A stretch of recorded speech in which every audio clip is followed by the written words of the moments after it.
Check બાઉન્સના કેસોમાં મિત્રો મોટાભાગે આરોપીઓને એક મોટી ગેરસમજ હોય છે કે ચેક રિટર્ન થઈ ગયો એટલે હવે કોર્ટ સજા કરી દેશે, પણ આ એક બહુ મોટી ગેરસમજ છે મિત્રો, અને આ ગેરસમજ પણ દૂર કરવી બહુ જરૂરી છે. બધા કેસોની અંદર આરોપીને સજા થતી નથી મિત્રો. ઘણા કેસોની અંદર આરોપી છૂટી પણ જતા હોય છે અને આરોપીને શંકાનો લાભ પણ મળતો હોય છે.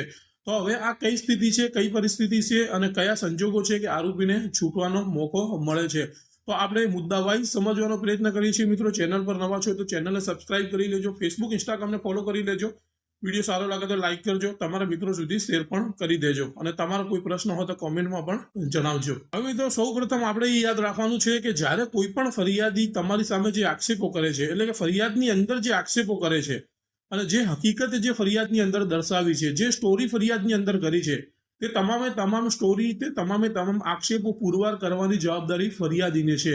એટલે કે જો ફરિયાદી આ સ્ટોરી, આ આક્ષેપો, આ જે એલિગેશન છે એ પુરવાર ન કરી શકે તો તેનો શંકાનો લાભ આરોપીને મળતો હોય છે અને આરોપી આ સંજોગોમાં છૂટી પણ શકે છે.